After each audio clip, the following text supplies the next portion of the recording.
Hello everybody, welcome back to my channel where we talk about skincare, grooming, and sometimes hair, so that sounds like your thing. Make sure you are subscribed. Also, come and follow me on Instagram where I post a lot of stuff you're not going to see here on YouTube. Today, I'm going to discuss more popular brands that you're probably never going to see me review on this channel. This could be because they just don't interest me, I don't like their ethical or moral stance on anything, or I just think their products are generally crappy. And these are mainly brands that I get asked to review a lot, so instead of just telling people individually why I don't want to review these brands, I make these videos. And remember, just because I don't like these brands, it doesn't mean that you shouldn't either, or that they shouldn't be your favorite brand. And of course, it doesn't mean that the products don't work, I just personally don't like these brands. So let's start off with Nivea. Nivea is by far one of the biggest brands I get asked to review, but more so from people outside of the UK. But I just want to start with this quote, this extract from an article. FCB, one of the largest advertising agencies in the world, has parted ways with Nivea amid allegations the skincare brand rejected an image of two men touching hands. According to Ad Age, an openly gay FCB creative on the call said a rep from the client told the team, "We don't do gay at Nivea." Well, Nivea, I'm pretty sure the gays don't do you either, to be honest with you. When I think of Nivea, I just don't think of anything revolutionary, anything exciting, anything good. As far as their products go, they've really got nothing to shout about. When I think of Nivea, the only thing that comes to mind is the tiny tin of all-purpose cream that my nan carries around in her bag. I feel like they're not, in the UK anyway, especially known for their revolutionary skincare or really good products. And when people ask me to review Nivea, I'm like, what exactly, like, what product do you want me to review though? Because in the UK, if you walk around Boots or Superdrug, two popular pharmacies, you see shaving foams, deodorants, the odd body lotion, and a few skincare products. But then nowadays, they've released so many of pretty much the same product, just repackaged. They seem to have like the same product, but just 5 very different variations that really don't make a huge difference in the effectiveness of the product. They've taken the Q10 ingredient and completely ran with it. I don't know if like it's one of their best sellers, probably, because they make so much of it. They have an insane amount of face wipe options, like so many. They're all the same. And yeah, as I mentioned, an overwhelming amount of anti-aging products. But then I realized that when you look further out of the world, when you leave the UK, Nivea actually has so many more options. Just so many products that they don't even sell here in the UK. The majority of these being skin whitening products. And I have to be honest, their products just don't interest me. They're a typical example of what I dislike about the majority of drugstore products. I still buy drugstore products, but they're a good example of all the brands that I dislike, what I expect to find in a typical drugstore. Example, alcohol heavy, full of fragrance, and just generally old formulations that I feel like Nivea haven't done anything or changed anything like since the early 2000s. Obviously they come out with new products, but I feel like again, none of their products have caught up with modern times or modern ingredients or exciting ingredients. They just make slight adjustments to products they already have. Like, it's just, none of it is interesting. I think the best Nivea products are their lip balms. I think they're very basic, very, very good. I won't support the brand now because of that comment, but it's really not a loss for me at all. Let's talk about another brand, YESSTYLE. This is another brand that I get asked about so much, and I see a lot on Instagram. Like, the beauty gurus love it, but I do think they gift a lot of their products to these Instagram beauty gurus, which is fine, it's fine. But it's just a brand that I'm genuinely not interested in again, and in a shop, if it was there, I wouldn't stop and look at it. First of all, they use like a really old style, like vector drawing graphic design type thing that was really popular in what, like 2010 or something. And whenever I see the packaging, I'm like, that just looks like so old, like those old music videos. They are another brand who are part of the whole clean beauty trend that a lot of brands seem to be latching onto at the moment, claiming that all their products are at least 95% natural ingredients. Like, that's a good thing. I'm sorry, I don't care. Am I the only one? I just don't care. Again, saying things like they avoid toxic ingredients and their products are free of parabens. Parabens are amongst the most, if not the most, safest and most studied preservative that I feel comfortable having in my products. I feel safe having in my cosmetics. So when I see a brand that uses phrases like toxic ingredients, say that their products are free of parabens, sulfates, etc., it makes me wonder what alternative they're using, and especially from a brand that uses phrases like toxic ingredients. My trust for the brand does like instantly plummet. On their website, it says, "YESSTYLE makes you smile." And they also want to encourage people to say yes at least once a day. And whilst that's cute, I do feel like there's more power in saying no. I think saying no is a lot harder than saying yes. I don't know why I'm having, like, this has nothing to do with their products.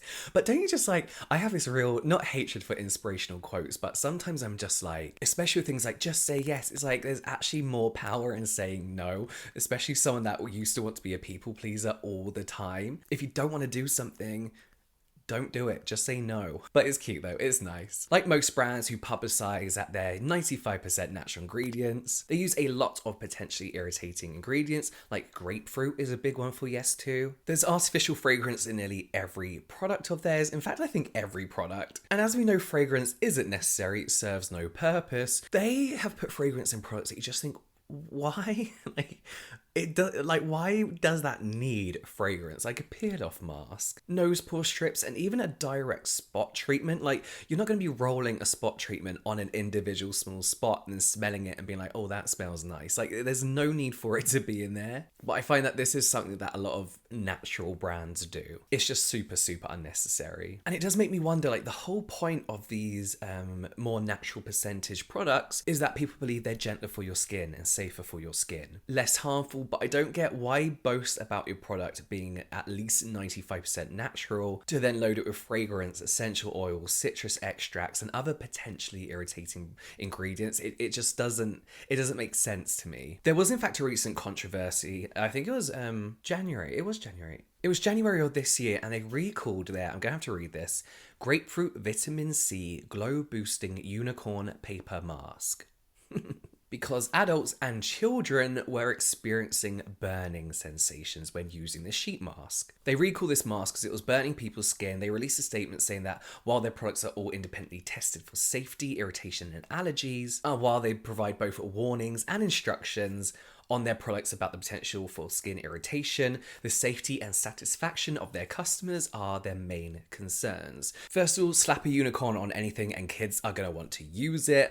I think they knew that. As far as the vitamin C goes, they actually used tetrahexyl decyl ascorbate. Probably said that wrong. This is a form of vitamin C that's actually able to penetrate the skin better than other forms of vitamin C. It's a stable form, and I think to put this in a sheet mask that's pretty much aimed at kids is a little bit irresponsible, especially as my first use of vitamin C was a little bit stingy. Then to pair this with fragrance, grapefruit extract, lactic acid, I do feel like it's a bit too much for younger skin. And yes, while they do warn of irritation, like they said, the back of the packaging actually says tingling. Yes, it's working. So whilst their skin was burning, they thought that was the tingling. That apparently means it's working. And this wasn't a one-off case. This was reported by kids and adults alike. And things like that do make me question how rigorous is their testing actually, and how long for. So it does make me obviously not want to put that kind of stuff on my face. I must say though, whilst they don't bring anything new to the table as far as actual products go, they've got the usual cleansers, makeup wipes, clay masks, micellar waters, all that kind of stuff. They are all cruelty-free alternatives. The packaging is all recyclable, their makeup wipes are biodegradable. However, their single-use sheet masks aren't, but yes, it's not a brand I'm interested in or ever will be using. Let's move on to Neutrogena. Neutrogena, itchy. So many people have asked me to review their brand, in particular the Hydro Boost Moisturizer. And again, I never really reply to these comments because I don't really have an opinion on Neutrogena. For me personally, again, I see them as a teenager brand, and I think that's because whilst I was growing up as a teenager, I would see the adverts on the TV. They'd always have like a Disney Channel star or a celebrity kid actor advertising their shampoo or their skincare, and even then it didn't really appeal to me. And like Nivea, I feel like this is just another brand that just pump out the products unnecessarily. And again, if you look at different countries, they have a million different variations of the kind of products that we have here in the UK. And they do have a lot of products I look at and I'm like, how did they come up with that? Like, why do they think anyone needed that? And why do they think that this is like something that anybody needs? It's one of those brands that I do feel just push out products to make money, of course. For example, their Clean and Soothe Jelly Micellar Makeup Remover is just like a why for me. Like, Okay. I was actually looking on their website to see what was new and see if they have come out with anything interesting within the last, I don't know, 2 years. But again, like Nivea, there's nothing, there's just nothing that makes you think, oh my God, that's incredible, or, oh, I really want to try that.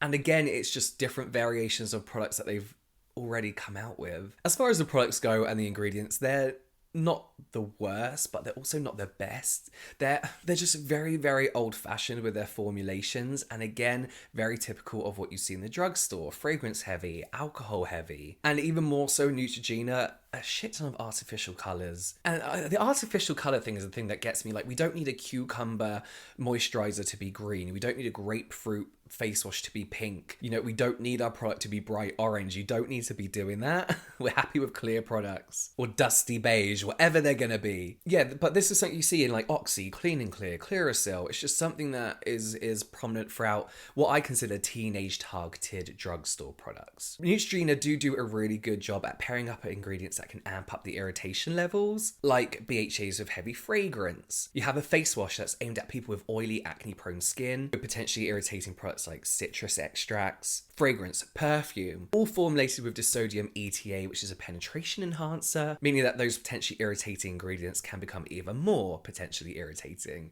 It just reminds me so much of all the products I wish I didn't touch or use when I was a teenager. All those products that were stripping my oily skin, the products that were tingling and leaving my skin so dry that at the time I thought that was great. I thought that's what they were meant to do, and I thought that's what my skin really wanted and needed. But yeah, that's really what has always put me off. I've been asked a lot about the Hydro Boost moisturizer. It's a good, decent moisturizer, but for me, again, it's nothing special. It's nothing that didn't exist in Korean skincare 3 years prior. So yeah, not my favorite, but I don't think they're the worst products, but I'm also never gonna use them.